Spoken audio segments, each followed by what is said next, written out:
Okay, so let's get started. We have a full house this evening, I see.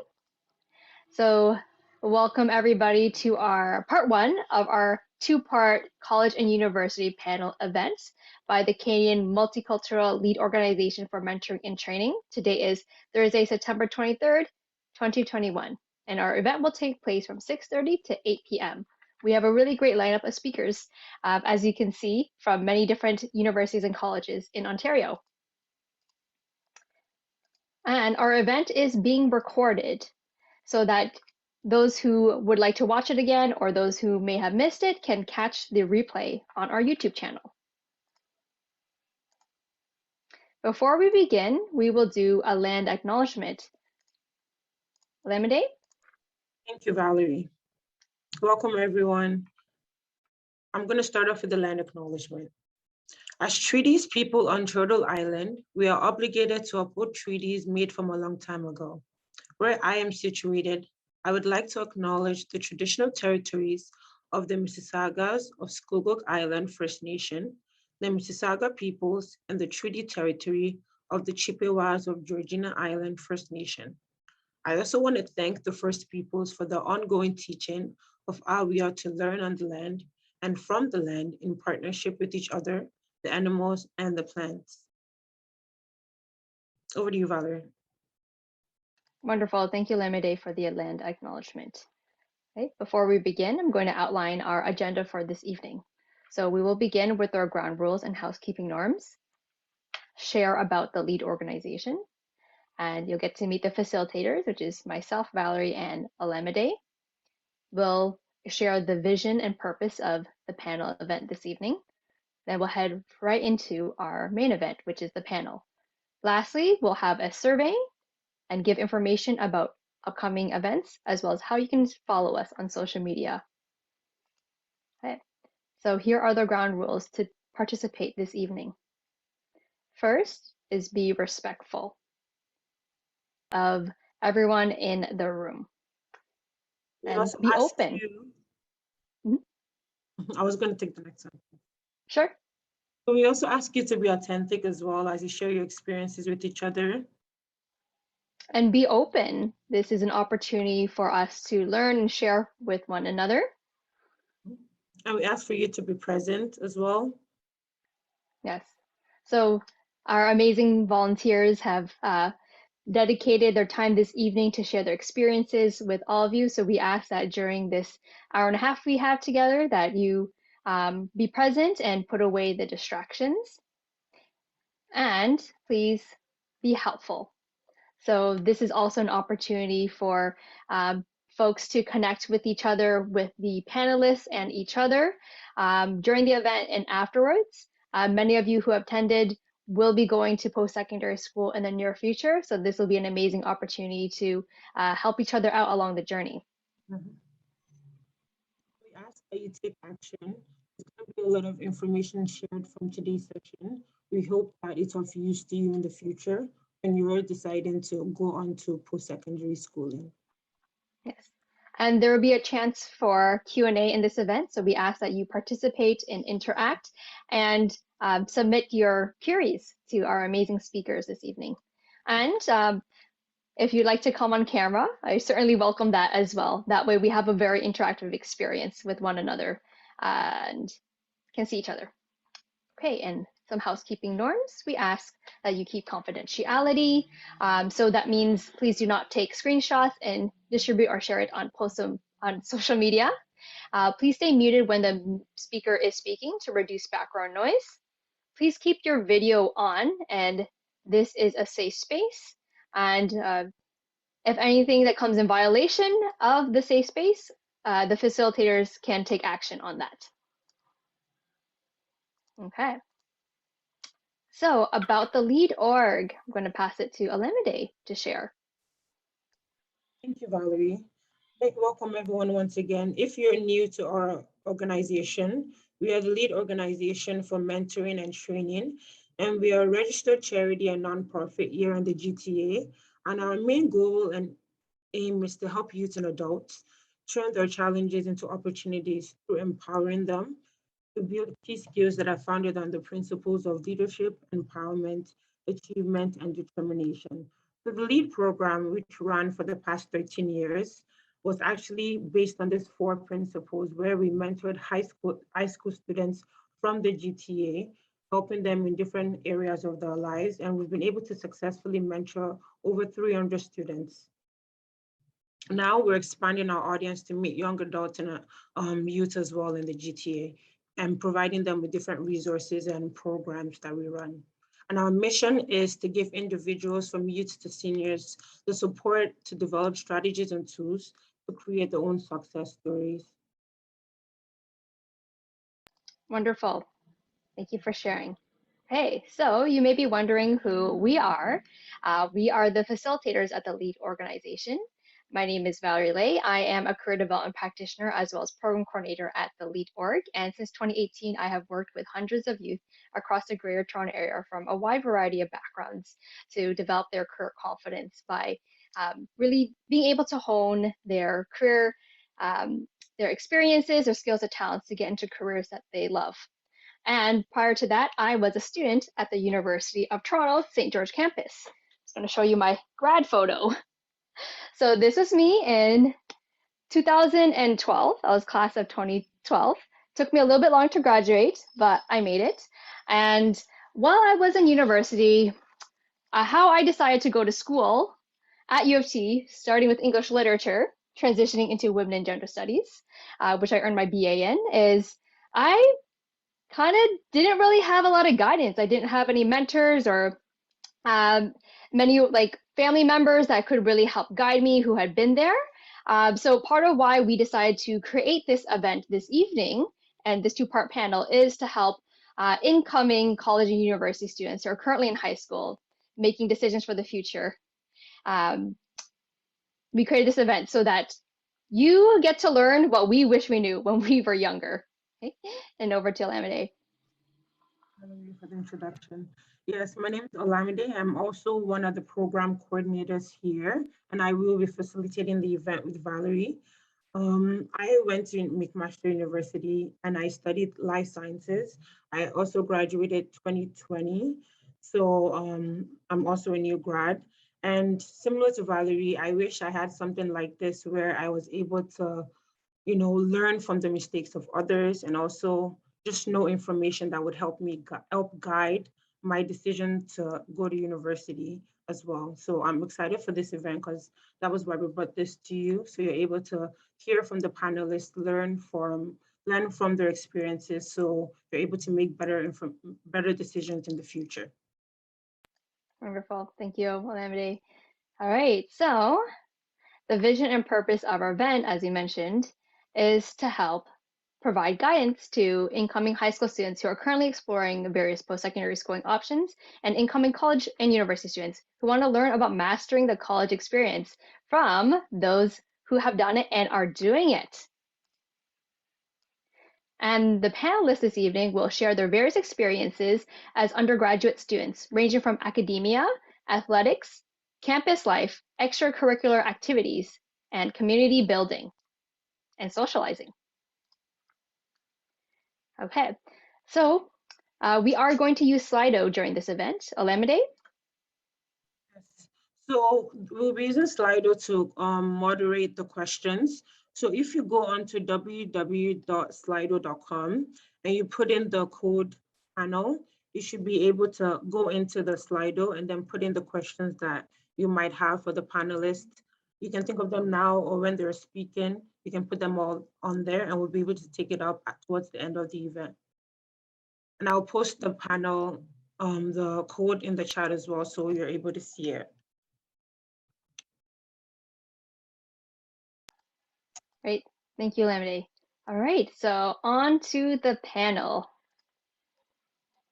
All right, so we're going to introduce the panelists to you. Well, we're going to have them introduce themselves. Okay, so I'm going to choose in order of my screen. So starting with Joel. Joel, tell us about yourself. So your Hey name, school everyone, and program. will do. Hi everyone, hope everybody's having a good Thursday evening. My name is Joel. The school I'm currently enrolled in is Seneca. and my program is Administration for Health Services. This is my first year at Seneca, but it's not my first college career or college program. I have 3 programs before that. My career aspirations is to be in the health sector and form a career in a stable industry while helping others in the community. And the one thing I learned, kind of 2 things in one, I learned about myself while going to university is that I work well under pressure and I work even better when I plan ahead. Wonderful. Thank you, Joel. Thank you so much for being part of our panel. Okay, next we're going to go to Uredo. Hello everyone, my name is Loretto and I went to University of Waterloo for chemical engineering and I graduated in 2020 just like L.E.A.D. So my career aspiration is actually to go into medical school. So that was something I had wanted to do prior to university. So I decided to follow my dreams in trying to go back into medical school. So I'm currently planning towards studying and taking the MCAT.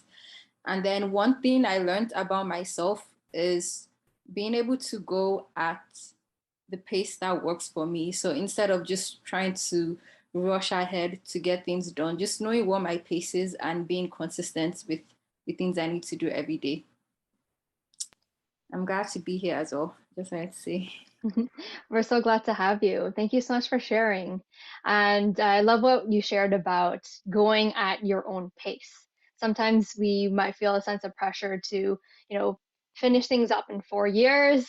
I'll share myself. It took me 6 years to finish my degree because I changed majors halfway through university. And I even went back to school much, much later to pursue a new career. So I'm really glad to see a diverse panel with diverse experiences. Amazing. Next, we have Losa. Hi, everyone.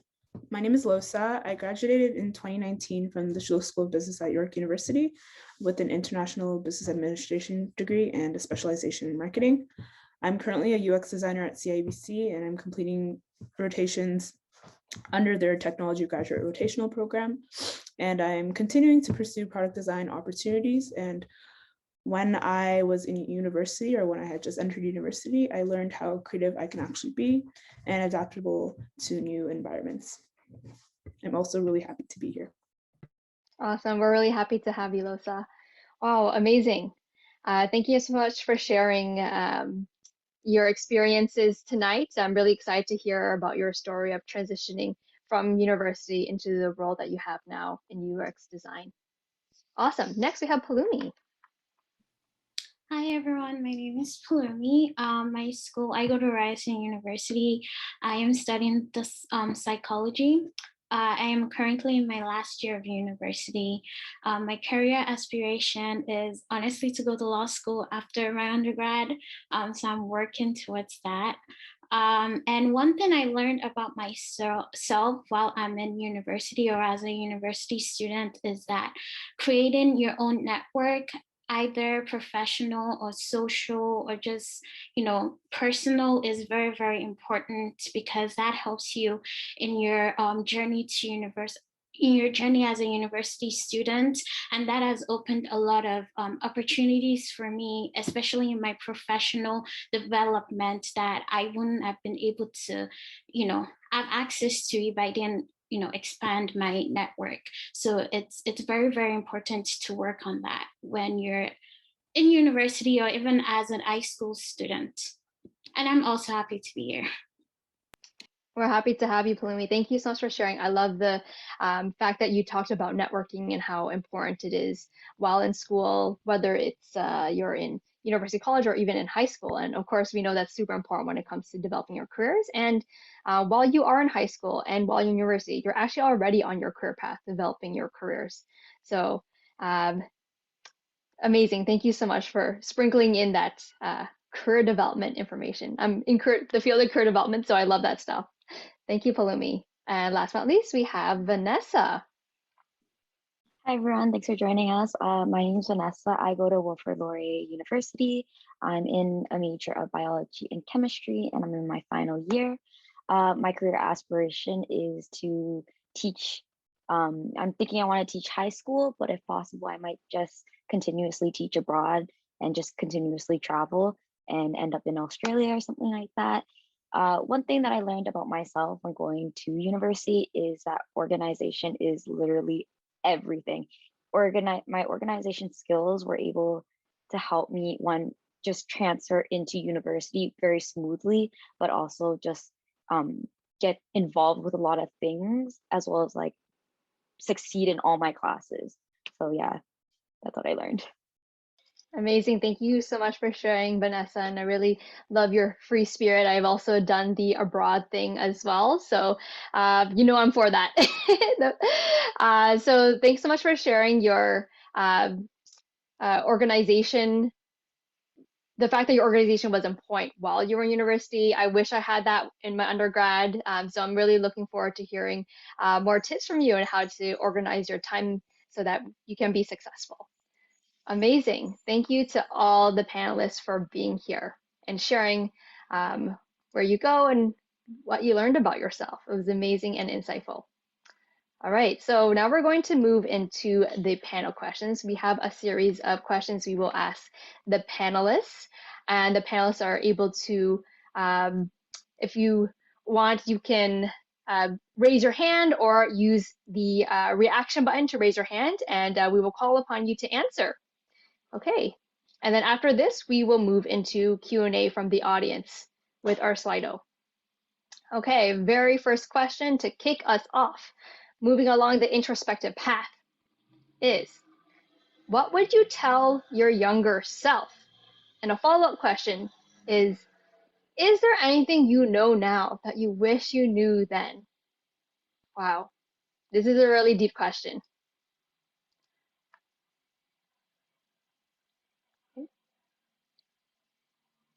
Vanessa, I see you raising your hand. Yeah. Joel can go. And then Joe can go after. Okay, Joe, you can go first. Okay, yeah. So what would I tell my younger self? My younger self would be to get organized. That's what I would tell my younger self. When I transitioned from high school to college, I was highly disorganized. So I'm really happy to hear that Vanessa was very organized and had a seamless transition.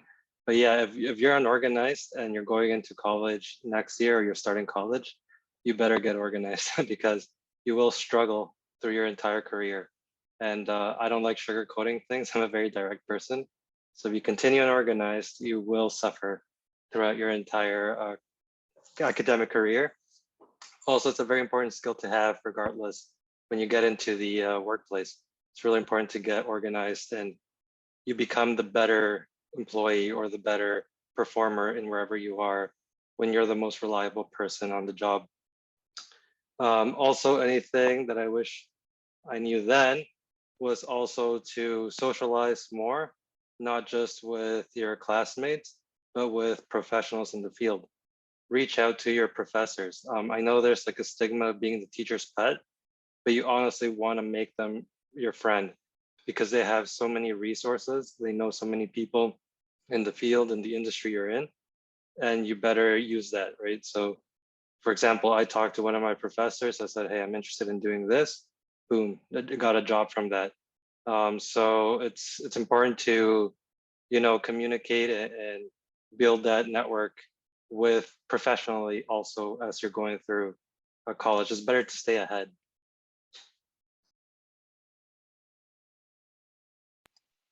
Amazing. All right. Vanessa, you Next, right? go.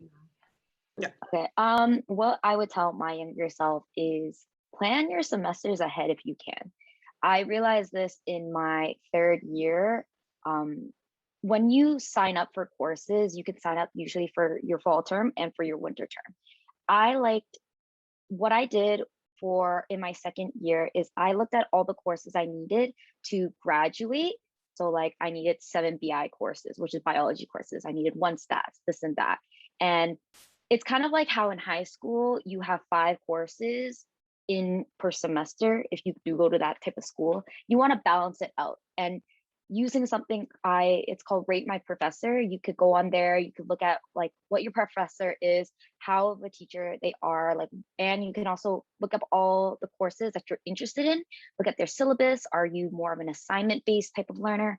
Are you more a quiz learner, right? What I did was I had learned that I would look at all my courses, and then, oh, someone had just put it in the chat.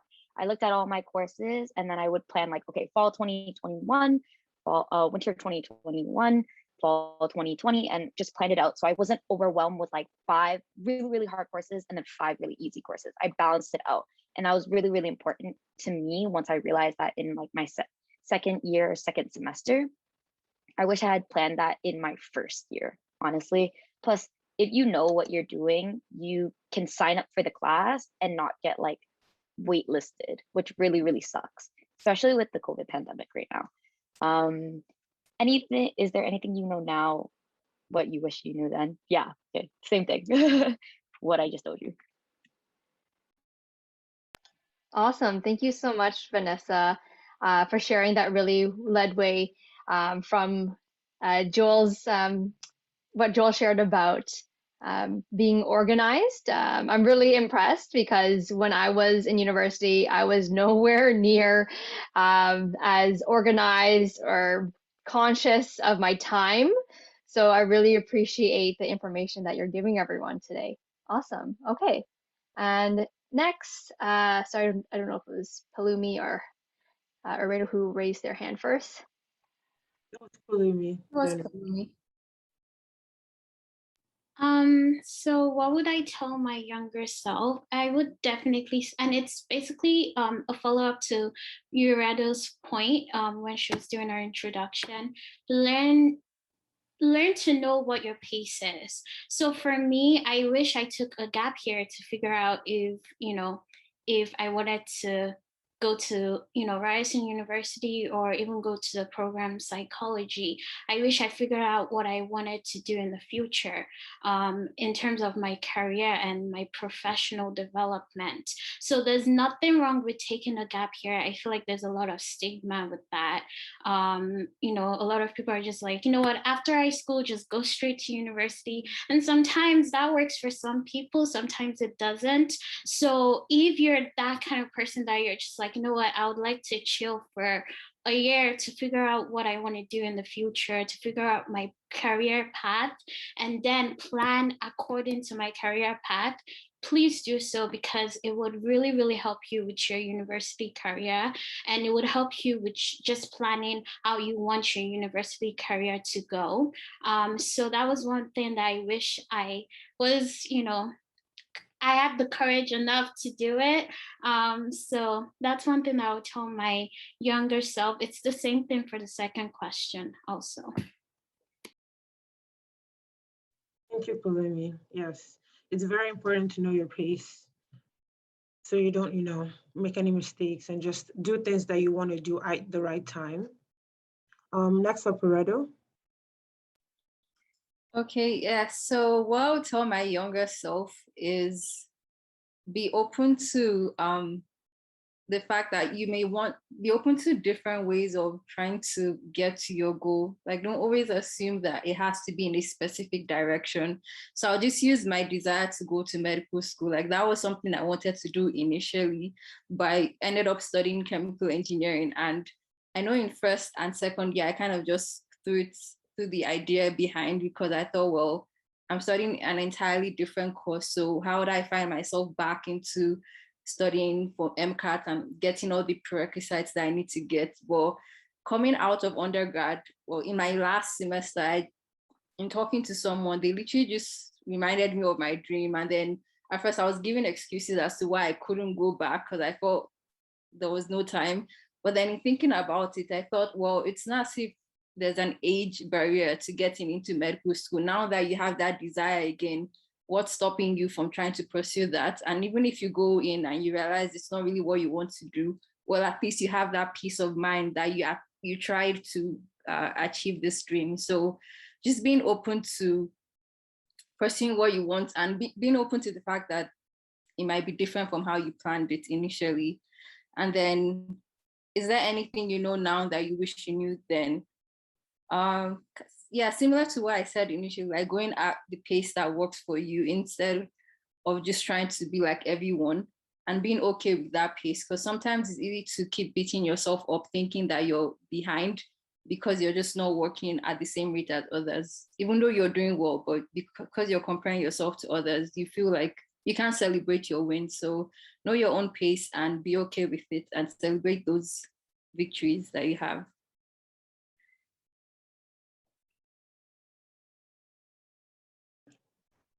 I love every single person's responses. I'm learning so much myself. Losa? Yeah, and just to close it off, I would say like I learned what everyone, or I would tell my younger self all those things that everyone mentioned. But one thing I do want to tell my younger self is to also understand how I learned, like make the effort to really understand like how I process information, how I like to study, how I like to organize myself, and also like what I can actually take, and then also just act accordingly based on those facts, and ask for help, ask the right questions, ask people what are the right questions to ask and who should I ask them to. I just think doing more communication, that aspect works, and I'm not saying that I didn't, but I think doing a lot more of that like took like trial and error. It took me until like maybe my final years of university to really get into the groove of things. So yeah, there's that aspect. And then another angle I wanted to discuss was I kind of just wish, so this for the second question, sorry, is there anything? Yeah, so I wish I knew more about like the field of technology or like tech in general. I feel like there's like a, not a stigma, but I feel like people assume like people that work in tech to be coders or engineers and stuff, but that's really not the case. There's a wide array of opportunities for any type of person. And I think it really just takes one person to tell you or give you exposure to what's available and what's out there. So if I had started that journey like when I was in university and like not really focused, not so focused on like, you know, the rules out there, but really focus on the industry and like and understanding like how I can apply the skills that I have into the industry. I think that's always something I wish I knew then, to be honest. So yeah. Amazing. I love everyone's answers. There's so much deep insight, and it just makes me think like I wish I had you all when I was younger. Amazing. Thank you so much for your answers. Now we're going to move on to more questions. So, how did you choose your school program? How did you choose your school and program? And what were some of the things you had to consider when choosing it?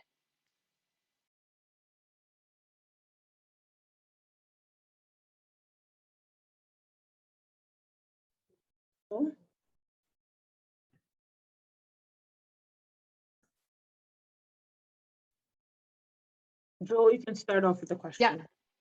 And then we'll go. Oh, okay, thank you. Sorry, I didn't hear that. No worries. Yeah, so how did you choose your school program? You got to do some research. You definitely need to look at what's out there. There are so many options, especially. Also think international. Just staying domestic is also not just the only way of doing things. You can look into international studies as well. The way I went about it on the things I had to consider was distance. Does distance play a role? For me, I was working part-time at that time and then slowly moved up to full-time while studying. So distance was definitely a main factor for me because I needed to make my bubble very small so I can do everything really quickly and stay operational all the time. And the other thing was finance. Don't really pay attention to finance too much. You'll figure out a way to get through that. But you definitely need to consider reputation. Reputation sometimes is biased, but sometimes it's for a good reason. My first program was a very technical program. It was culinary, so it has to deal with like chef skills and chef studies and culinary studies. And so reputation there matters a lot because the school I chose, which was George Brown, was the #1 school in Canada, specifically for culinary studies. So I made that choice based on that. Now, that doesn't mean that all the other schools are bad. It just means that you need to kind of plan ahead. I believe somebody mentioned just plan ahead a few semesters and see what are the opportunities. So also the school, for example, George Brown offered opportunities to expand into Ryerson or expand into schools in the States. So look for those small little important points that perhaps there are opportunities to go somewhere else within that program. Awesome. Thank you so much for sharing, Joel. My takeaway from what you just shared is to look further down the road, see where that road that you're on can lead to. Amazing. Thank you so much for sharing. Okay, we will go with Vanessa and then Losa next. So how I chose my program is I was in high school and I took biology and chemistry, the Asian six pack as they call it, in grade 11 and grade 12. And I was like, you know what? I really like biology. Everyone always tells you like, go for what you like, go for what you like. So I knew I was gonna do something in biology and I didn't know exactly what I wanted to do. So I was like, okay, I'm gonna do a major in biology and a major in chem, allows me to diversify myself so that I kind of have a little bit of everything in my pocket. So that's how I chose my program. Choosing my school was actually kind of funny because I went to the University of Guelph for an open house, and I went to Waterloo for an open house. At the time, Waterloo and L.E.A.D was having open house at the same time. L.E.A.D wasn't even on my list. Like I was just like, no, I don't want to go there. But I was like, to kill two birds with one stone, I'm at Waterloo for their open house. Let me check out L.E.A.D because I was with someone else that was checking out L.E.A.D for the BBA program.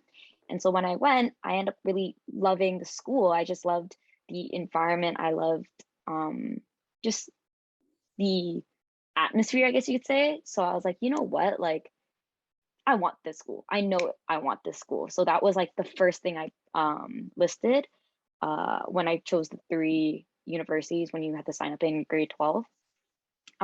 Some things I had to consider was the fact that I wanted to live away from home. I'm originally from the GTA, so that was one thing.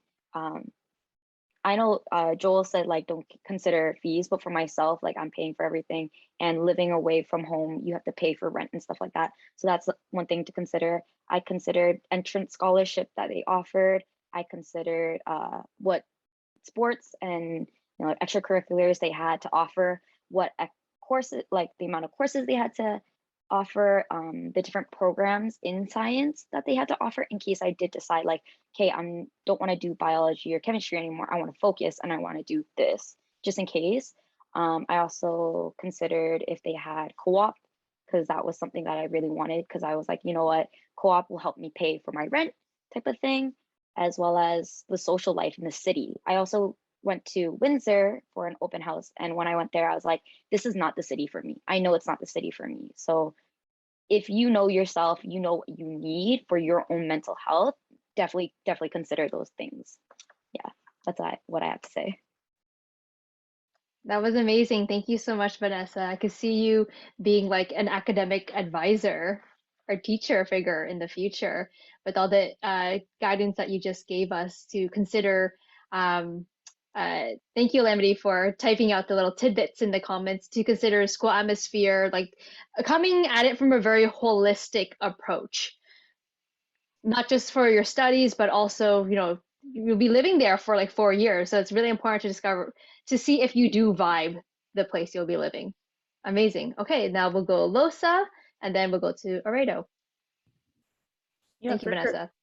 So in choosing my program, I wasn't really sure what I wanted to do at the time, but I knew that I didn't really want to go into science or I didn't want to do science, and I didn't want to go into the arts specifically, just because like I wasn't really sure of the types of opportunities available. Of course, I was wrong, because that's kind of where I ended up. But so I was kind of just looking at job security and like I saw like business administration and I was like, you know what, like everywhere has a business, so let me just, study business. I was highly interested in international development. So I was like, you know what, I'm going to study international business. So I applied to like several programs and I got into all the programs, but I actually never visited the schools. And then the last program I applied to, so like Schulich at York, that was a program that two of my high school friends had said, wow, you haven't applied to Schulich? Like, that's a really good business school. So I was like, okay, I'll apply. And I applied. I did the whole supplementary application and then I got in. And then they had like a dean reception and I went and I loved the building. Sorry, give me 1 second. Problem, Musa. Thank you. Yeah, We can no pick up problem. with We can come Musa, back. when she gets back. But I agree with the point where she said knowing what you're good at. University is already a bit difficult. So if you're struggling in your courses because you don't like it, it's not a good mix. So pick what you're good at because you will excel at it naturally. Okay. Yeah, I'm very sorry about that. No worries. My brother just loves to burst in my room. So yeah, I was saying, yeah, so I really paid attention to job security and the variety of opportunities available within the field. And that's why I chose it. And also I got a mandatory exchange. So I got to go and study abroad at Manchester. So I chose Manchester as my destination. And yeah, like I just really liked the flexibility it gave me to do the things I wanted and pursue the things I wanted to pursue. So yeah. Thank you, Musa. Yes, opportunities are very important. Uredo? So for me, so with engineering, I just, in talking with my dad, because I had told him that I wanted to study medicine, but so for me, I came in as an international student. So it was also like, we just kind of had a plan of, okay, what's the job security like? What is the likelihood of you going into medical school, like upon graduation? So in just discussing with my dad, well, my parents, it just felt that, or it was wise at the time to study something that was flexible. So in the event that I'm not able to get into medical school immediately, I can use that degree to probably work for a bit before going into medical school. So I like chemistry and I liked the other sciences. So I decided to apply for chemical engineering. Also, I had family members who had studied chemical engineering. So in my mind, I was like, if they could do it, then I guess I can also study it too. So that's why I applied. And then in choosing my school, I think I chose Waterloo was one of the few that accepted me, was Waterloo and another university. And when I compared Waterloo to the other university, it had more reputation. It just seemed like it had more to give than the other universities. So I just went with Waterloo for my university. And then in terms of the things I had to consider, again, reputation, kind of like what Joel said, what it had to offer. And then even just socially too, I wanted to be able to make friends, you know what I mean? I wanted to know that it was a bit diverse and I could meet people like me, similar to me, from my own background. And the location as well, Waterloo is a city that I find a bit of a balance. So you can focus while you're in school, but at the same time, it's there's also the whole social aspect, and it's not too far from the GTA. There was transportation, so I could, if I needed to go visit family members, I could easily do that. So yeah.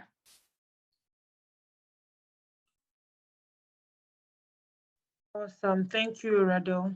Those are very sound advice. Yeah, there's a lot of things to consider. Kulumi? So just like Losa, I didn't go to my open house. Don't do that. Go to all your open houses. But I didn't go to any of my open house. But one of the things that I considered was if I wanted to live away from home for university, or commute from home to university. And I decided to commute because of the finances. And I was just thinking ahead, after university, I don't want to have to pay this much money for OSAP loans and stuff like that. So I was like, you know what, it's cheaper to commute. So because I knew I was going to commute from my house to my university, I decided to choose the universities that were close to my house. So I applied to Ryerson University, of course, U of T, the Scarborough campus, and Ontario Tech. And those were my three universities that I decided to apply to. But then another thing that I did consider in terms of those universities was the social life and the social atmosphere, and also just kind of like the professional development for each school. So with Ryerson, there's a lot of opportunities and a lot of resources that can help you with your student life, in terms of a lot of clubs that you can join, a lot of student groups that you can join, a lot of opportunities to meet other students. They had it at Ryerson that I didn't really see in the other schools. So that's why I was like, you know what, Ryerson might be a better school for me to go to. And another thing that they had that I really enjoyed was their career center, and the people who worked at their career center, they were really open and happy to help, and I felt kind of like a connection with them. And I'm really big on professional development, so I was just like, okay, that's also like a good thing about their school. And then Ryerson is also located downtown, and I've always wanted to go to a school that is in the city. So I was like, you know what, definitely the location too plays a role in that. So that's why I chose Ryerson. In terms of my program, the reason why I chose my program was I've always been interested in psychology and sociology and all those, all the social sciences. And I've always been interested in just studying psychology in general. And because for law school, there really isn't any prerequisites that you have to take or any program that you have to take to be eligible for law school. You can take any program. I decided to choose psychology at Ryerson University. So those were some of the things that I considered.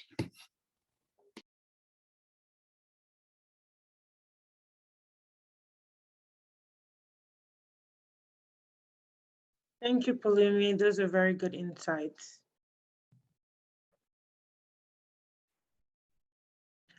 Yes, we also wanted to ask a follow-up question.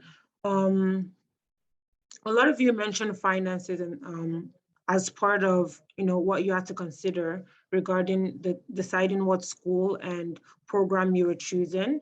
Did you want to speak more about that? I know there is OSAP, which is the Ontario Student Assistance Plan. You don't have to speak about if you took it or not, but maybe talking more about what you had to consider with finances, if you wanted to take out a loan or if you chose to work, that type of thing.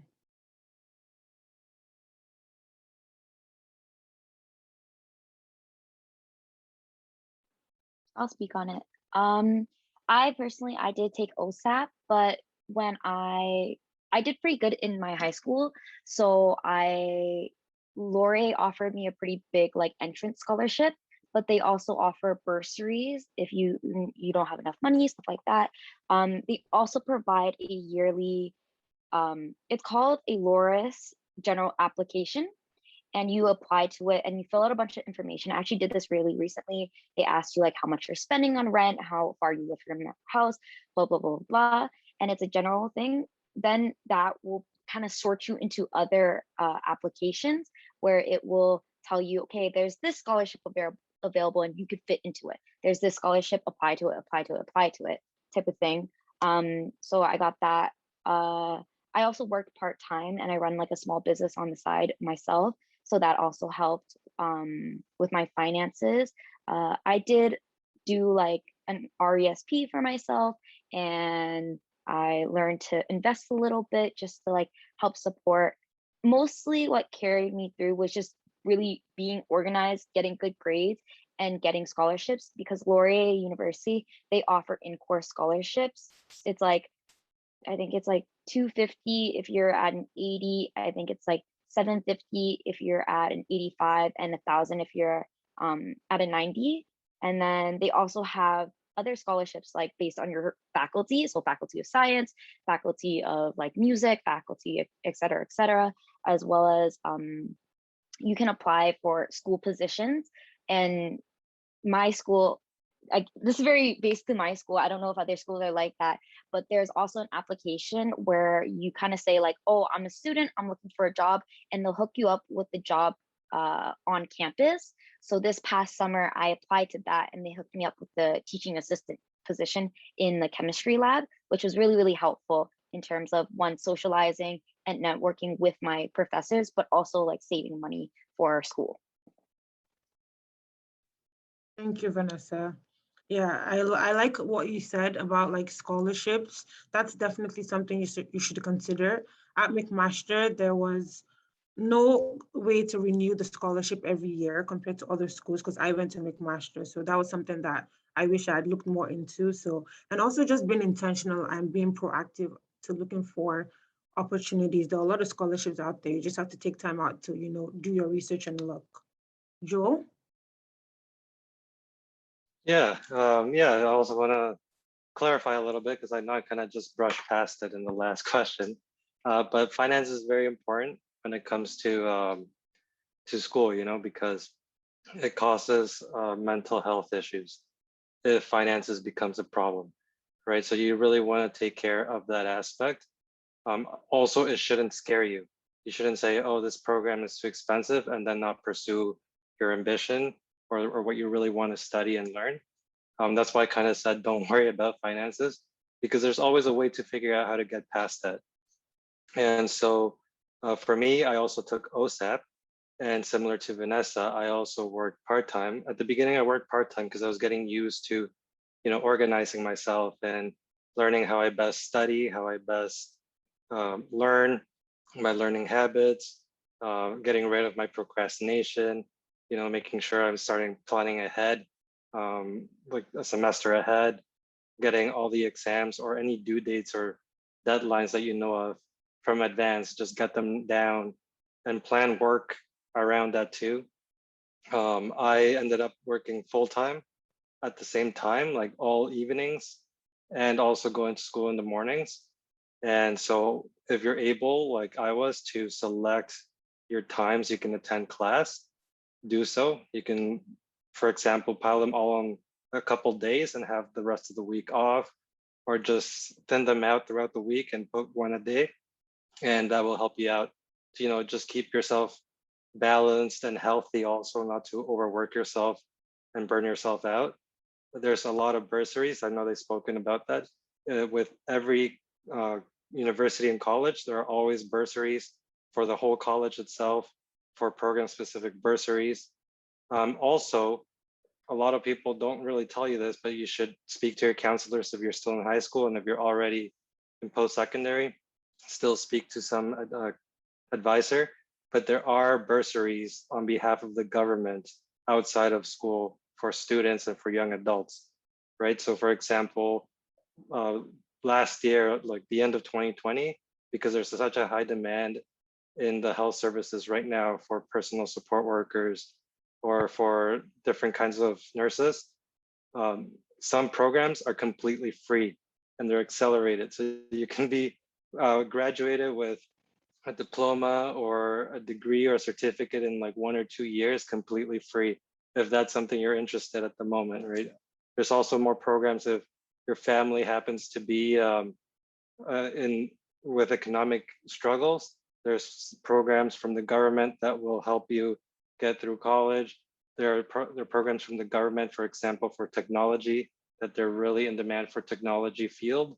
They'll give you bursaries just because you want to study something related to the STEM sector. So definitely take the time to, look for all these opportunities to get some revenue, but also take initiative to, for example, get a part-time job in your related field of interest, right? Because that helps you do two things. It helps you grow your network.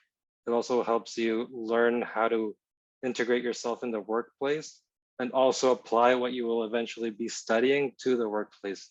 So it's a really good habit to have to be able to manage work and school, because in the future it'll be similar to balancing your private family life and work as well. So it's a good exercise to get a head start on.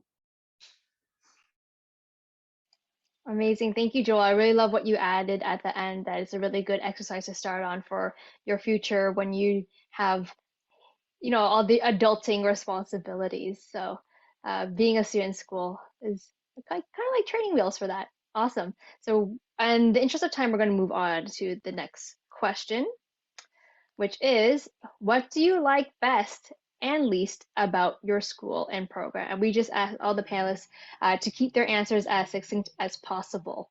Thank you.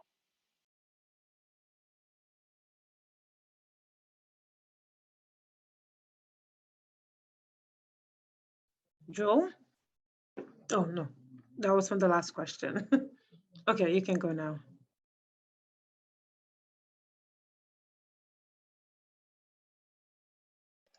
Joel, go Sure. ahead. Yeah, I'll go. Yeah, so what do I like best about your program? The best thing I like about my program at the moment, I actually found the only program that exists in an accelerated format, meaning it's the same content in 2 years of a 2-year program pushed into 1 year. So 3 semesters back to back. So it's hectic because you're doing double the work in half the time. But at the same time, it allows me to, just progress quickly through my projects and my plans. The least thing I like about my school at the time is because of the given pandemic, not all their technological standards are up to date. So we do have a lot of issues with Zoom meetings and with, accessing specific resources. But I feel like as the semester goes by, they'll work out all the kinks and everything will be fine. But at the moment, it's a little frustrating, especially like the younger generations are more tech savvy. It could be a little frustrating waiting for the older generation and the professors to, come up to speeds with it. Thank you for sharing, Joel. And we'll go to Palumi. And one more panelist if you want to share after Palumi. What I like about my program is that for the psychology program, you get to research all kinds of topics, ranging from, race and how race is implemented in society, and also how like the mentality behind race to, you know, you know, psychological sciences topics like brain and how brain is connected to the behavior, just different kinds of things. You get to research a lot, and and through that research you get to work with a lot of professors, which can help you with your connection with your professor, to create that kind of relationship with your professor. The one thing that I don't really like about my program is that you don't get to specialize. So literally for your all 4 years of psychology, you're taking everything. So for someone like me, I really like the social aspect of psychology rather than the science aspect of psychology. So I had to take the science aspect as well. So that in a way was kind of something, it was something that was new for me to do. In terms of my school, I really like the fact that they have a lot of resources for you. For it ranges from counseling, getting counseling if you're stressed out about school, to even career counseling, so on and so forth. So I really, really like that about my school. I don't think I really ate anything about my school. I mean, I would say I don't really like the commute to my school. So that's one thing that I don't really like. Thank you so much, Palumi, for sharing all that. I really like that you mentioned getting counseling. That's something that I wish I had done when I was in undergrad, instead of just suffering through the stress. And I think back, versus back when I was in university, with all the mental health activism, there's, I think, much more available. I remember before there was like a huge long wait list, which I never got to the front of. So yes, and when you're an undergrad, like all those resources are given to you as a student. So take advantage of the resources. Amazing. Okay. All right, we'll go with Aredo next. So what I like best about my school and program are kind of related. So I like the fact that they had a lot of resources, both for both academic resources, healthcare services, a lot of places you could go get food from, grocery stores. It just had a lot. Waterloo just had a lot to offer. And then in terms of the program, we used to have in first year, we had specific TAs who were like upper year students. So in addition to having grad TAs, upper year students working in their co-op as TAs would teach evening classes on specific subjects. So having that extra help and that extra knowledge was just really nice with Waterloo. And so what I didn't like about my program was, I guess, the workload. It could be very overwhelming sometimes. And then in terms of the school, I don't know, not like, I kind of just always combine them together, like school and program. I always see both the same. So yeah, that's why I didn't like as much, just the overwhelmingness of the workload. Thank you for sharing that. And I really appreciate everyone's honesty and just genuinely sharing their authentic experience. It's really helpful to get the real deal. Okay, we'll go Losa next. Yeah, so what I loved about my school and program was how small it was. It wasn't too small, but it was small enough to feel like intimate and not too overwhelming. I also love that my program gave me the opportunity to travel abroad since it was a requirement. That really pushed me and really motivated me, to be honest, because I was excited just to travel and have new experiences. Also, I like the fact that I was required to take a language or to the advanced level. So I had to pick a language. So I picked French and took it up to second year. And then I took Spanish as well. So that was a cool experience. I think I'd have to agree with Palumi. The commute is not so fun. I'd never really planned to commute to university, but just because of the program, I was just like, why not? You know, I'll save money. Like, I just kind of had a change in heart, but it did really affect, it affected my learning, to be honest, I would say. So if you find that you learn better in a quiet environment, then I suggest you go away for school if it's feasible for you. I also didn't like how hefty the workload was.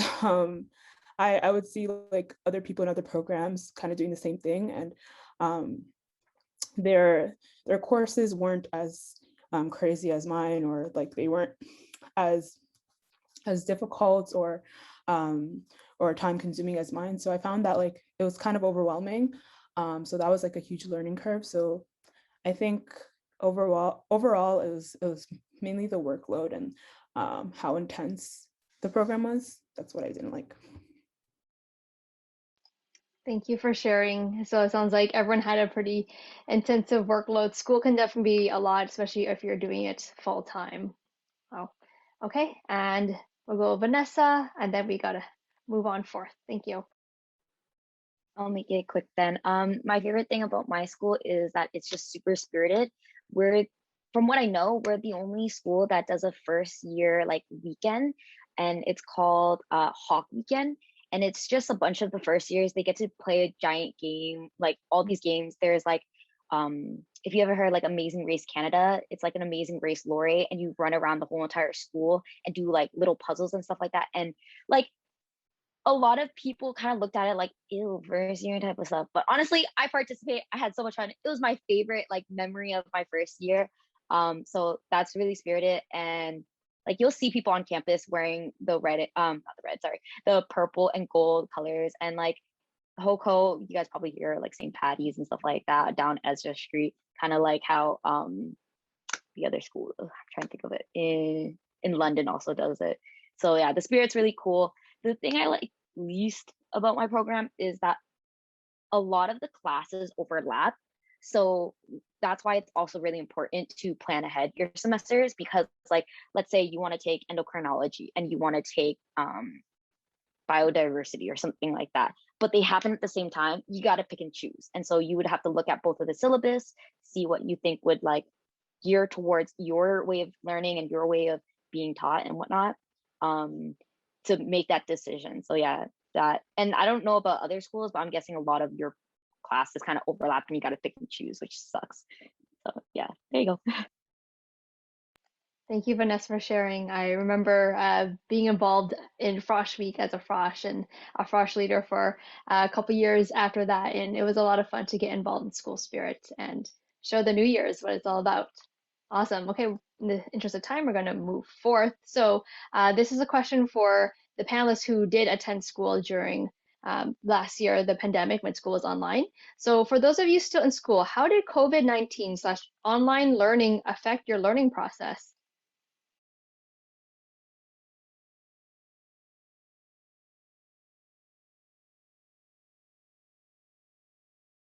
Vanessa? I guess I'll go first. As I said, like I'm in my final year. So when the COVID pandemic hit, it was kind of weird to like transition over to Zoom. At first it was a little rocky. And to be honest, it is a lot of self-learning.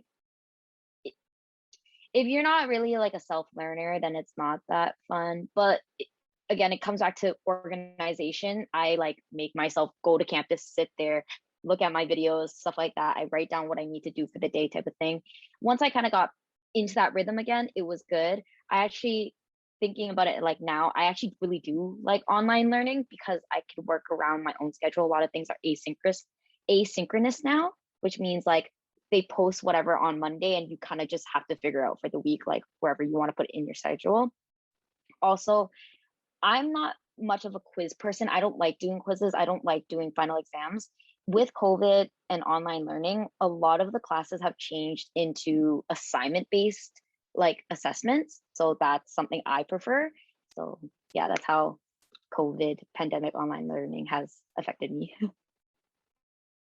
Thanks for sharing. And one thing that really stuck out to me is comes down to organization. All right. Okay, Joel, and then we'll move to the next question.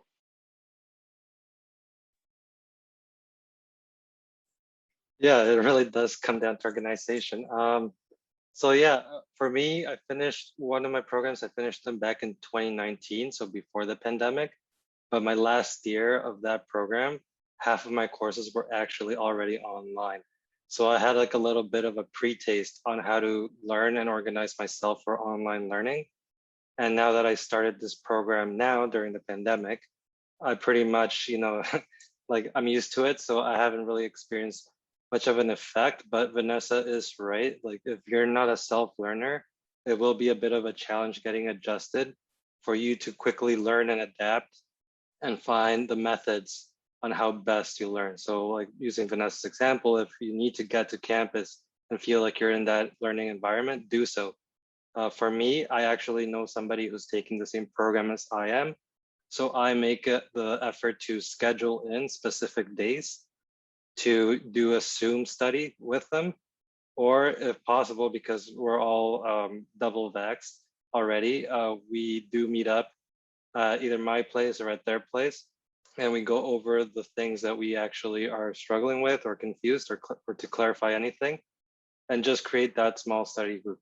So I would say also, regardless of pandemic or not, one of the most important things to help you in your learning process is to find a buddy, a partner, right? Don't use it too socially. Like it's good to like, hang out and have fun, but just be very like focused with, helping each other study, because the way you learn and the way they learn is slightly different. And they might catch something that you don't catch, and you help balance each other out.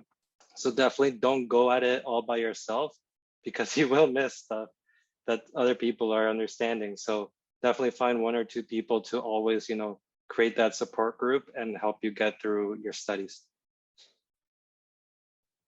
Thank you, Joel. That was actually the advice my chemistry teacher gave me as well. Finding people that you could study with, because you don't know everything. There's ways to go around learning from each other. So very true. So we're moving on to our next question. This is for all the panelists. How did you effectively study? The transition from high school to university is a bit difficult. There's more workload now and you have to balance more. So could you walk us through how you effectively studied?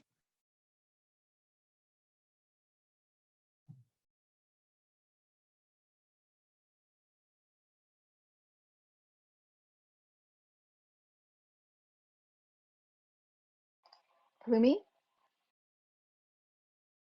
I think Joe rose up his hands, but I guess I can go.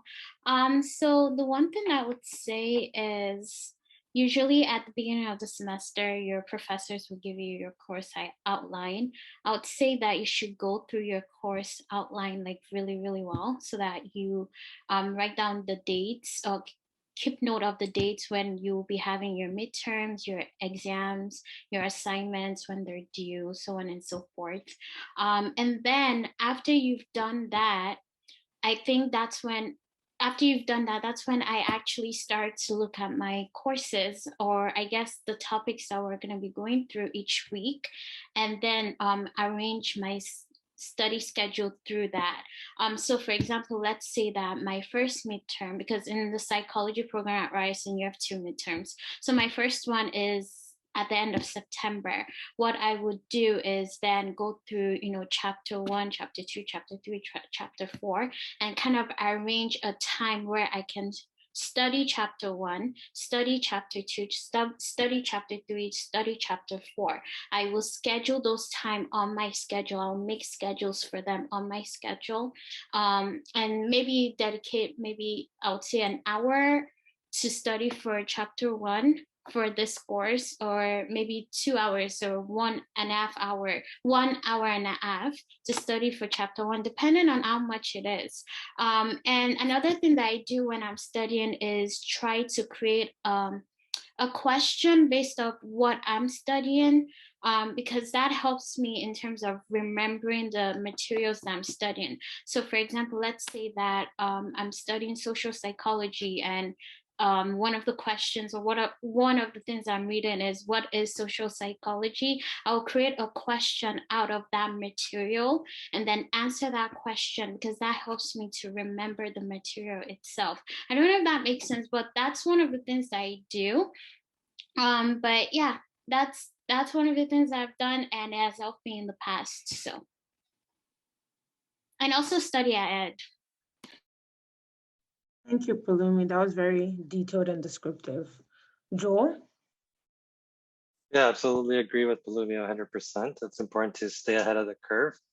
And I think the most important thing is that we all learn differently, right? So you do need to put that effort in to determine and find out which way you learn best, right? So for example, I am a kinesthetic learner. So I need like tactile examples. I need to be able to touch, manipulate, see, hear things to understand what I'm doing with myself in general. And so if I'm just reading text all day, I'm going to absorb maybe 10%. So I do that strategy where if the course is text heavy, I just get it down in different forms. I always go to YouTube as my #1 resource to find videos of explanations on things that I don't understand, and definitely take the time to sit down and study ahead and plan ahead. For example, I'll show all of you. This is my wonderful color-coded calendar, right? And I have the rest of the month and the first 2 weeks of October already planned ahead with what exams are coming up, what important assignments are due, and any readings I need to get done before those. So it's important you use whatever method. If it's like, where is it? A manual calendar like that one on the wall that helps you better, or something on your phone like iCalendar or Google Docs calendar or Outlook calendar, whatever. Find something that works for you.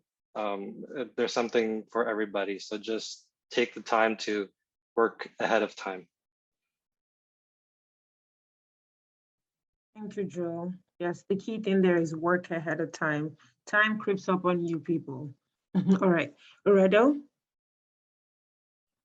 Okay, so I'll just summarize mine in four points.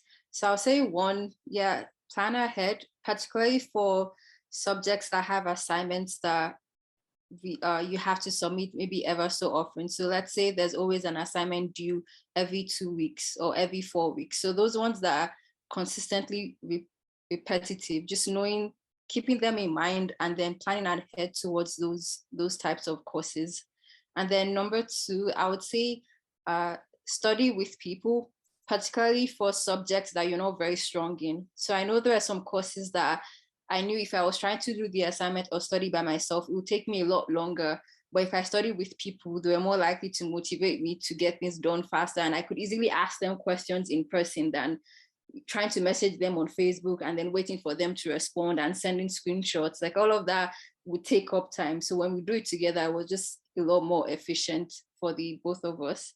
And then number 3, I think also just knowing, being able to see each course differently. So the way I would study for a math course will be different from how I'll study for a social science elective. So being able to know, okay, with math, I need more time. I need to solve more problems. With social sciences, because there's a lot of reading, I need to give myself more time to study. I need to be able to take notes. So just seeing each course as itself, and also maybe tailoring the study, like tailoring your time and your schedule towards each course as well. And then number 4, before studying, preparing yourself to study. So I realized that sometimes I'll be trying to force myself to study at a time that just wasn't feasible. Like I'm really, really tired, but then I'll be trying to force myself to study and nothing is going in. So being wise enough to know, okay, what time works best for you? Is it in the evening? Would you rather stay up late or would you rather wake up early? And like, if you're really tired, then maybe take a break. You don't always have to, like, just because you set a goal doesn't mean you can't be flexible with it. So just making yourself prepared mentally, like eating, drinking lots of water and stuff like that prior to going into that study session. Thank you, Redo. Yeah, those are very good advice. Losa? I would say if your class has readings or resources that you're meant to prepare for before the class, please make sure that you do them so that you're not lost during the lecture.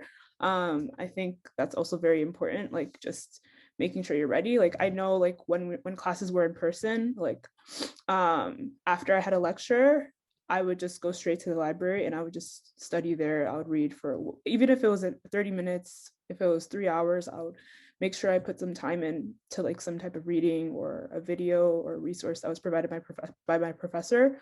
I think that was really important. For me, organization is very important, like everyone has mentioned. It's been a common theme throughout this entire event, but for me, like calendars don't really work for me because like everything is in my head. I'm just like that, like I remember everything.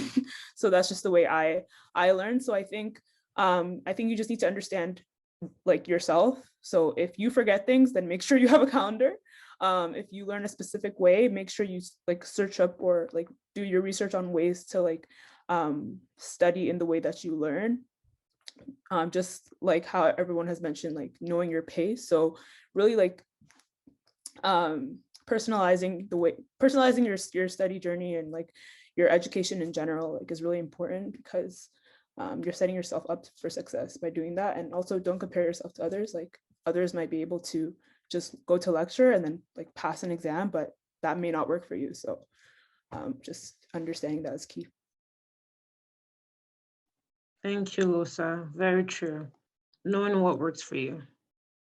All right, due to the interest of time, we'll be moving on to the audience Q&A. And I see that some of you have sent in your questions. Thank you very much. So this is for any panelist that wishes to answer. So some of the students want to know how to balance the workload of grade 12 in addition to applying to university in your grade 12 year, how you were able to balance it, giving them tips and tricks on how to do that properly and how to actually succeed as well, because your grade 12 marks are very important for university admission. So how are you able to balance those two things together? We can give you a couple of seconds to think about your answer.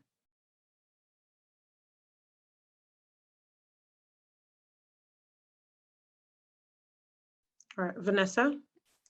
It's kind of honestly similar to how you would balance things in university organization. I personally like to start my day or the day before I have, like, let's say I have class on Monday and I'll write down on like a note on my computer. I'll be like 8:30 to 10, I'm doing this class, 10 to blank, I'm doing this class.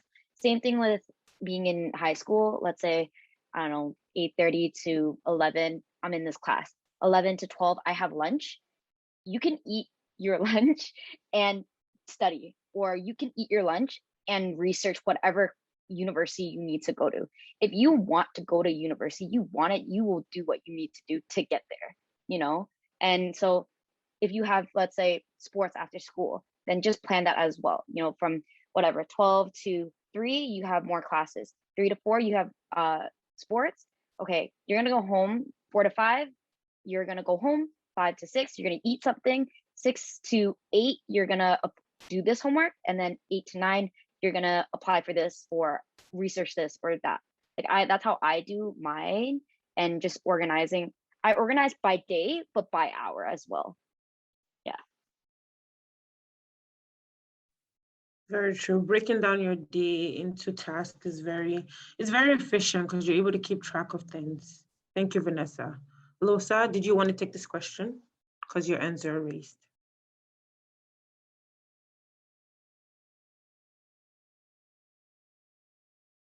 Joel? Yeah, so pretty much the same thing as Vanessa. Everything does revolve around organization, really. If you're still in high school, it's better to get started then. And so you can, like Vanessa's experience, seamlessly integrate into your post-secondary experience. Also, if you're not so sure about what you want to be doing, feel free to take the year off and just give it a good thought before. Because, for example, for me, I've gone through 3 programs already thinking I'm really interested in all of them.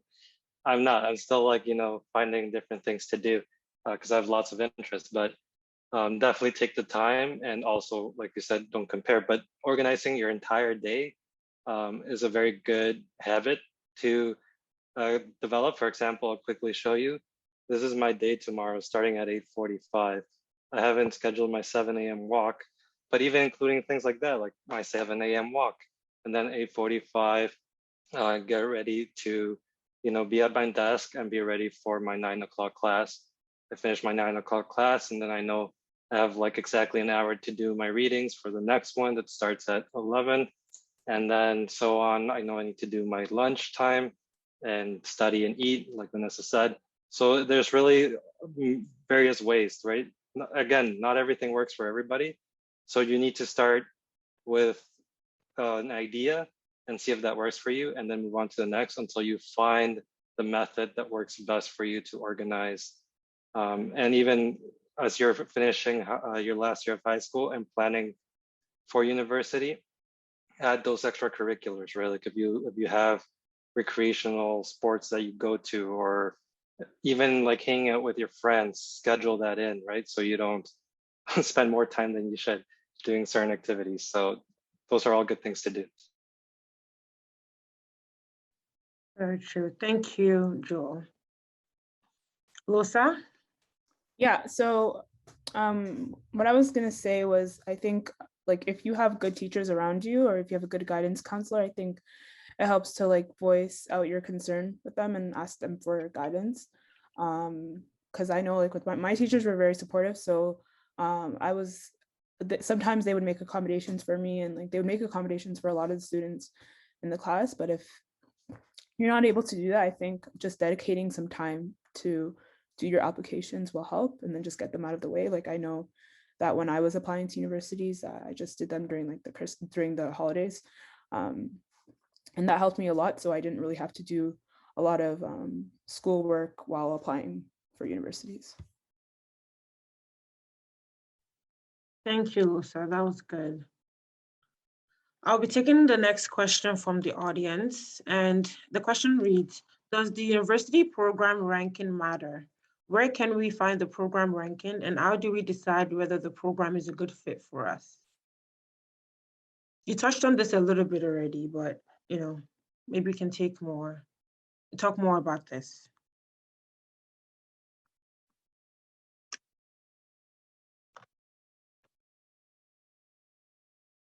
Does Losa want to go?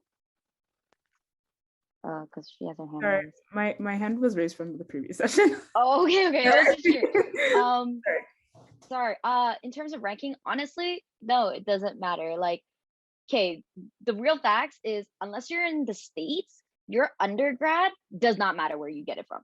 It does not matter. As long as you have Bachelor of Science, Bachelor of Arts, whatever you need, it's fine. Where it does matter, ranking matters, is like when you get a master's or a PhD. But you will hear, oh, you go to Laurier, oh, you go to Waterloo, oh, you go to like, you're gonna hear it. It's just the university life, but it really does not matter. You're still getting an education. You're still, furthering yourself as an individual, and that's all that matters. That's what I got to say. Completely agree with you. Yeah. Joel? Yeah, just to go off of what Vanessa said, it doesn't really matter. One thing that I've learned now that probably they don't tell you is that post-secondary, when it comes to like public schools and universities, they are regulated by the government of Ontario. And so all the minimum requirements that each program should teach are met by each school. So don't worry about the quality of education you're receiving. It is bare minimum. All of them are giving you the same education. And of course, some might add a little bit here, a little bit there, but what you should focus more than just reputation or hearsay is the program that offers you the best opportunity for you, right? If you're a social person, look for the program that has social components, co-ops, internships, career nights. Look for the school that offers those two as well, right? If you're more like focused on academics, look for the school that offers incentives for people that want to add more academics to their course load. So those are more the things you need to look for versus just general reputation. So good, yes. Thank you, Joe, for sharing. Losa, did you want to take this or okay, yeah. Yeah, so reputation doesn't matter as much as people think, but it can help at times. But I will say your network is definitely more important. So don't like look at reputation as like your main like deciding factor, to be honest, because sometimes that decision might make you miserable. I won't lie to you. So yeah, just think about that and make sure you're talking to a lot of people and you're getting as much information as you can about the schools and programs you're applying to. Completely agree. Thank you, Losa. We'll move on to the next question. The question asks, should you actually read everything the professors assign?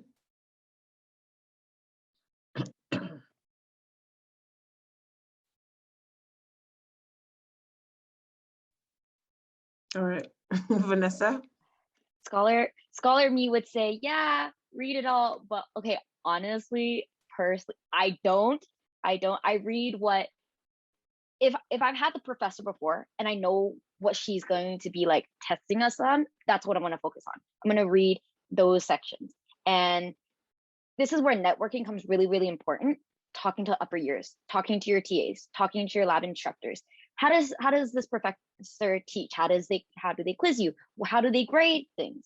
Stuff like that will help you find out what you need to focus on when reading your stuff. Like, yeah, after my first year, I had realized that my chemistry teacher, a lot of her questions on the exam was at the back of the book in our textbook. And knowing that, and then being a lab tech like assistant, I was able to tell my students that, guys, like when she says do the back questions, do the back questions. Don't even do the front questions, just do the back questions. And it will prepare you for the exam. So yeah. Very true. Thank you, Vanessa. Yeah, knowing people in other years that have taken the course really helps, because sometimes some professors ramble a lot and you don't know how to decipher what's important. So knowing people that have taken the course helps a lot. Did someone have their hands up or no? Okay, I'm guessing no. All right, I'll move on to the next question. I think, Losa, you mentioned that you had a supplementary application. So an audience member wants to know, can you give tips on writing supplementary applications? How did you brainstorm and draft your answer? And anyone else that had a supplementary application as well can chime in. I would say it's really about the story you tell and being your authentic and your true self. I think the way you craft your story, the way you present yourself is what will really matter at the end of the day. Make sure you don't have any grammar or spelling mistakes. Don't give anything too general. Try to give something that kind of brings out an emotion in people.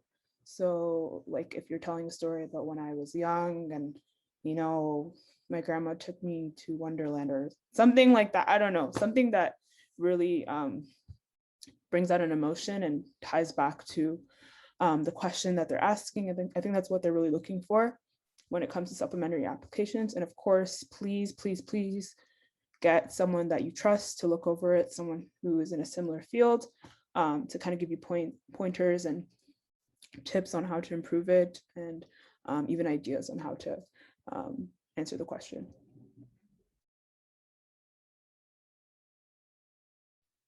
Very true. Thank you, Lusa. It's 7:57 right now, and we might run a bit over time, just a little bit, because we still have some audience questions to go through.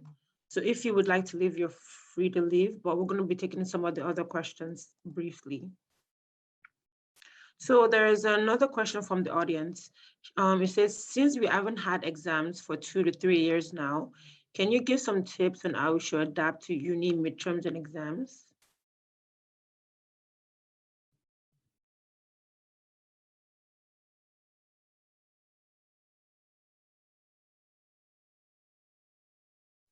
Palumi? I would say the first thing that you should do, it might be a bit too forward, but I would say start studying from the first week. Start looking over, you know, your weekly materials. And when you are looking over your weekly materials, actively learn your weekly materials. So, you know, asking yourself questions about the material is very, very important, because that helps with, you know, remembering stuff. But I would say start studying from the first week, because by the time you get to your midterm, you've had enough time to go over the materials over and over again. And so when you get to the time where you actually really do need to study for your midterm, so maybe like a week before your midterms or 2 weeks, you know, you've kind of already learned, let's say 50 to 60% of the material. So yeah, start studying ahead. That's something I didn't do in high school. So transitioning to university, it was really hard for me to do that, but you can start doing that at grade 12 right now. Thank you, Palumi. Vanessa? I would say study the practice problems. I really find that like studying the practice problems is really good. Usually the ones you go over in class, as well as the ones that are assigned as homework, as well as group studying is really good. And if you can, and if your school provides it, they have like supplemental instruction. So it's like SI sessions where it will be led by an upper year student, and they will go over questions. And sometimes they'll even go over questions that were on the previous year exam, and they might actually give you the previous year exam, but only at the SI session. So it's really important to go to those if you can, because you know sometimes they will provide that, which is really good.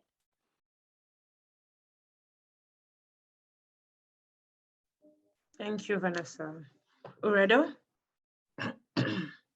Yeah, just like the question said, since it's been 2 years since people have had exams, so people are probably not used to the whole exam taking scenario. So I'll just say kind of similar to with the pandemic, how there were different stages as to how things opened up, to approach it the same way, in the sense that like slowly getting yourself into the whole exam mode. So both Vanessa and Pelumi talked about doing practice problems. So giving yourself time to, okay, I'm going to practice X amount of questions, maybe this week or each day, and then gradually increasing that as you feel comfortable, but approaching it with a step-by-step moment, and being willing to ask professors for, I guess, accommodation. And in this time of the pandemic, a lot of people are very understanding, knowing all that has happened. So be willing to ask your professors and tell them, you know, I need more time with this, or this,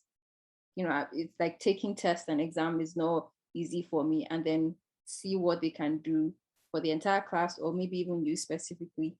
But yes, I hope that answered the question. Or I hope that helped in one way. Sure, it helped a lot of people. Thank you, Redo. All right, we'll take two more questions because of the interest of time. The next one says, how many university programs did you apply to?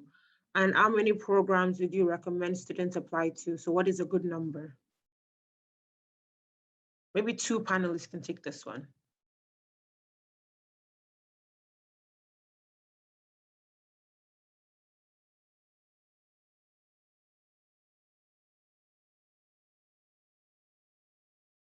All right, Vanessa. Well, when you apply to like universities, they make you have three. So I mean, three is kind of the minimum. If you're going to be spending the $150 to apply to three. I knew I wanted to go to L.E.A.D. So Waterloo was like my second option. I didn't really care for a third, but I just threw in Guelph because I was like, okay, whatever. Like I'm spending the money, but like to have minimum three only because that's what you're paying for. But other than that, like if you know you want more options, then apply to more. If you know where you want to go, apply to multiple programs in that same school. You know, like if you want to go to a certain school. That's all I could really say for it.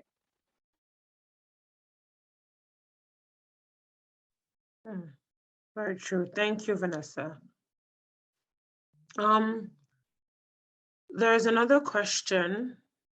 Valerie, did you want to actually read that one out about the application process? Yeah, since we're on the topic anyway, there is a question about the application process. So is there anything you regret doing or not doing during the uni application process?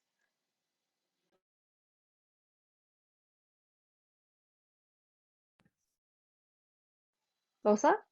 I would say not visiting all the schools that I applied to. I should have done that, to be honest. I only visited one school, so. Speaking of which, because of the pandemic, how important do you think visiting the campus is? Right now, some universities aren't open to in-person tours. That's.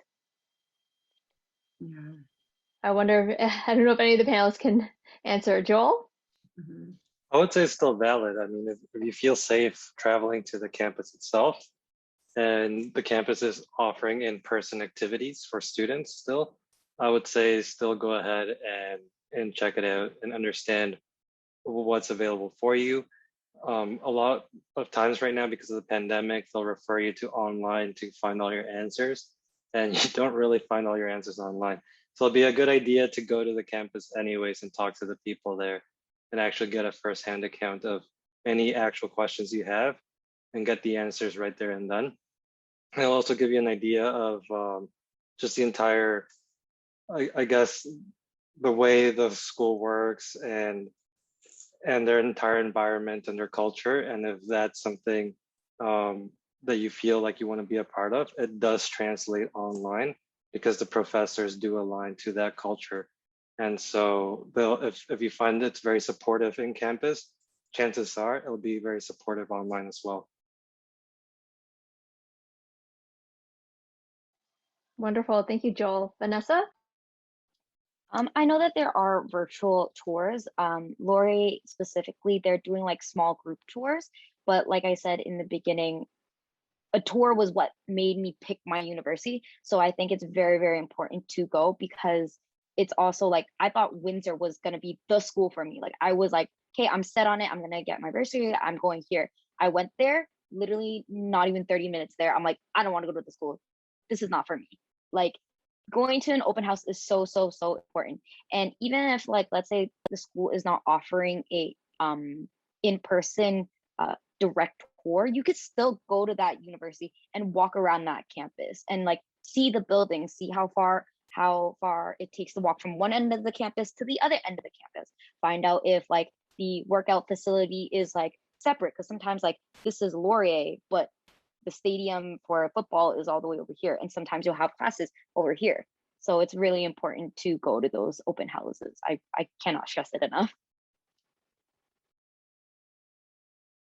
Wonderful. Thank you so much for sharing, Vanessa. So I like that you said, even if they're not offering a tour, you can go physically to the campus yourself and walk around and get a feel for it. And for the city as well, see if you vibe it.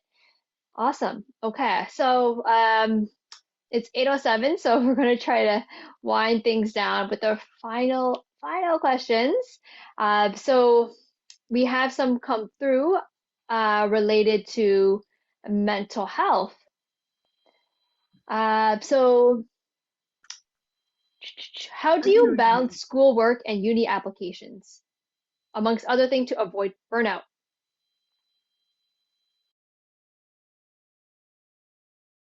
Can you ask that again? Sorry.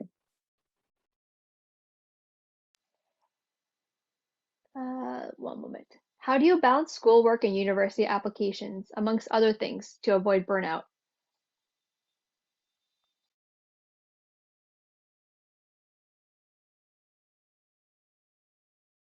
Or in other words, any tips on avoiding burnout? Vanessa? To avoid burnout, honestly, this comes back to like picking your university that is for you. I'm a very, very social person. And so for me to avoid burnout, I take those times on the weekend for myself, whether it's hanging out by myself and going to the park and just reading a book or chilling and like skateboarding around the city, or if it's going out with some friends. But at the same time, be very disciplined about it. Like in my first year, I had, let's say, St. Patty's was on the weekend, and I knew I needed to get like assignments done. I was like, if I don't get all my assignments done on Friday, I can't go out on Saturday. You got to be disciplined. But it's also like disciplining yourself to reward yourself. Think about it like how someone had said earlier, like celebrate the small things. So yeah, you had a really hard Monday to Friday, but you got it done. Now you can spend Saturday and drink or have St. Patty's or go out and have fun, like, or just wind down and watch a Netflix show. And that in itself is a reward to you. So that will help out with burnout. And in regards to like the mental health, feel free to reach out to your school, and like there's both like the health facility, but they also have sometimes, like at my school, they have a group of like students where we can just talk to each other type of thing, which is really good. And there's also clubs that you can join that are mental health directed. Thank you, Vanessa. Yes, love your response about seeking help. There are a lot of resources available at schools. Anyone else want to chime in regarding that question? Yes, Redo. I was just going to say, in terms of balancing like the university applications and then school, I would just say, like, as you're trying to know which schools you want to go to, in terms of maybe doing research, like have a journal where you keep record of those schools. So why I visited this school, or I'm interested in this school, this is why I like, this is why I don't like. And then kind of keeping a list, because I find that when you write things down, it gives more room in your head to think of other things, so you're not stressed. So having that written down and being able to also discuss it with people that you know, so family, teachers, and things like that, helps to make you not stressed. And then, so I don't know if things have changed a bit because of the pandemic, but at the time I applied to university, we had the deadline in January of 2015. So I applied in 2014. So I just knew that I had like about 4 months to apply. So I just made my application early on in October/November. But this was just to select the schools that I wanted. After January 2015, there was still going to be other types of applications/essays. So initially I just planned, okay, I've selected the schools I want to apply to. And then I made the application even before Christmas so that I wouldn't have to think about it over the holidays. So I guess starting as early as possible really helps, so that you don't have to do everything last minute. And then, yeah, those two, I guess, are main ones. And then having someone to talk to about it, to like, don't feel you have to take it all on yourself. Talk to people that maybe are in university, or your parents, your siblings, guidance counselors. Just talk to them, be willing to ask for help. So if there are things maybe at home you can delegate to people, so you can focus more on applications, that would really be helpful. Thank you, Redo. I also wanted to add to what the panelists have said. If this is something you should be using to consider the schools you go to, think about the support that's available for students. You know, some schools have a lot of support and some don't have that much. So knowing that, you know, your mental health is important to you, this is something you should consider while you're evaluating the different schools. Look at the current support they have, speak to people that go to the schools. You know, read online about what how the culture is there. So it's very important to look into things like that. Valerie, do you want to read the last question? Okay, this is another mental health related question.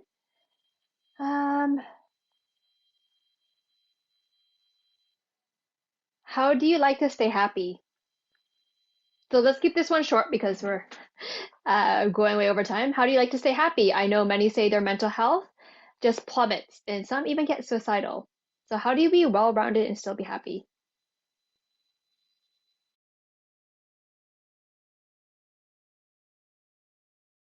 Wait, Vanessa?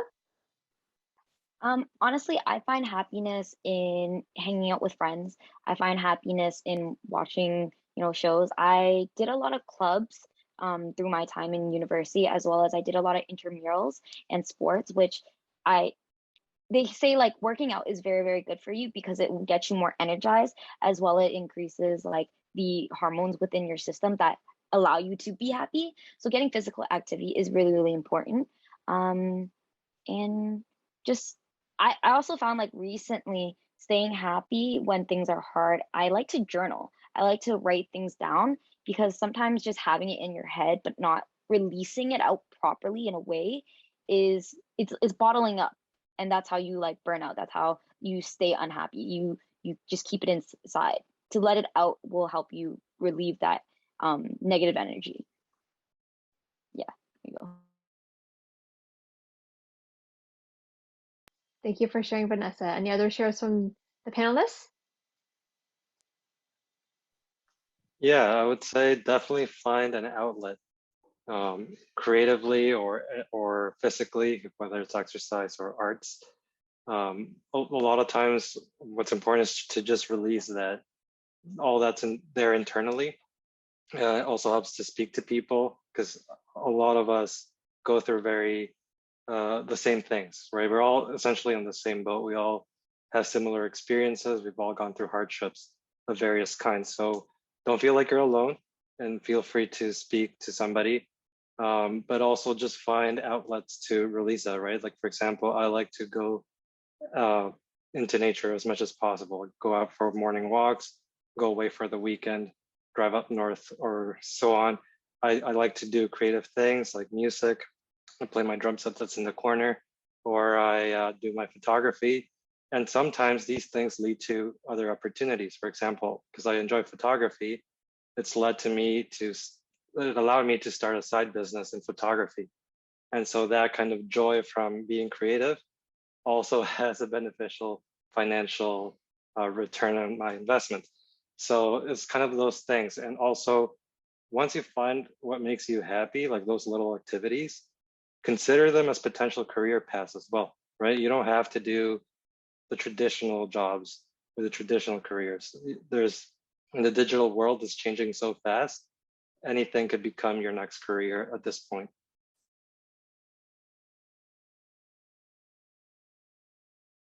Love it. Thank you so much, Joel, for sharing that.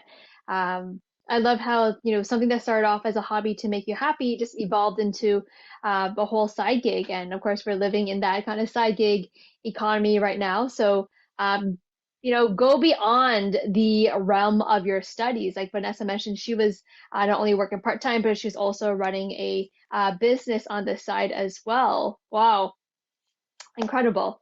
All right. So, in the interest of time, I know we've been saying that several times. It has been an amazing, amazing conversation. The time is now 8:16. So, in respect to everyone's time and evenings, we want to wrap things up. I'm sorry that we were not able to get to all of the questions in the Slido. However, we will be doing part two next Thursday, so you're all welcome to come back. There will be another set of panelists from different schools and programs sharing their experiences, so we welcome you to attend again next week. And you can also keep in touch with the panelists. So if you do have any more questions, you can reach out to them and ask. Before we head out, I do have a favor to ask of everyone to please complete this survey. Thank you so much, L.E.A.D, for sharing the link in the chat. So please, please, please fill this out. It will only take a very short amount of time, but your feedback is extremely valuable. We are a nonprofit charity organization, so we do use the feedback that you give to improve our programming and secure future grants and funding so that we can continue the amazing work that we do at the L.E.A.D org. So I'm going to leave the QR code on the screen to so you can fill it out. And for the panelists, if you would like to share your contact information, you're welcome to share the information in the chat. So you could share your email address or your LinkedIn, however you prefer to connect. I would recommend email since many in the audience are in high school and may not already have a LinkedIn.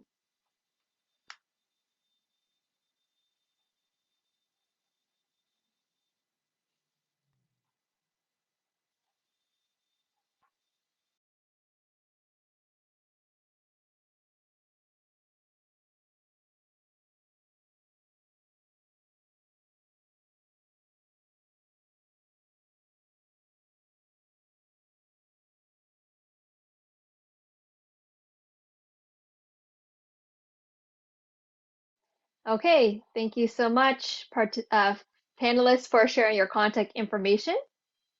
You're very welcome. Okay, so we have upcoming events. We do have a career camp that is happening from October 4th to November 1st. It's a 4-week intensive program. It's created especially for youth aged 20 to 30 in the Greater Toronto area who may be experiencing feeling lost or overwhelmed about what to do with their careers. And it has been a very hot program. So we've had an overwhelming response. So if you are interested, feel free to apply for it. Or if you have any siblings in the 20-30 range, feel free to let them know about it. In the career camp, you'll be hearing from a range of guest speakers who are experts in their fields, many of whom are career coaches like myself. And in this 4-week program, you will understand what you have to offer, explore and hone your skills, strengths, purpose, value, personalities, and so on, and walk away feeling a lot more confident moving forward with your career paths. And as mentioned, this is not the end. Please come back to part 2, especially those of you who may have asked questions in the Slido and did not have a chance to have them answered. We are having part 2 next week with the whole new panel of speakers. So please do come and get even more insights for your post-secondary career journey. And we have the amazing Zainab Kahira. She is a career coach and she's very seasoned working with students as well. And she's going to do a workshop that all age ranges are welcome to attend. It's going to be next Wednesday, September 29th at 6 p.m. And it's all about finding a job during these uncertain times. Do I have to quarantine my career? How to find a job during uncertain times. So she'll show you that you won't have to quarantine it. Okay, and last but not least, please give us a follow on our social media channels so you can stay on top of our upcoming offers. So Instagram at L.E.A.D.org, Twitter, and YouTube. We will be uploading this in the near future as well, so you can always refer back to it. It's especially handy when it comes time for your applications. Okay, and that is all for the evening. Thank you all for joining us today. And thank you, panelists, for sharing your knowledge with us and your experiences as well. I'm sure the audience members learned a good amount of information. Thank you. Thank you so much. We really appreciate you taking the time to share your experiences with the incoming post-secondary school students. And I wish you all the best in your studies. I know many of you are in your final years, and we look forward to having you at future events.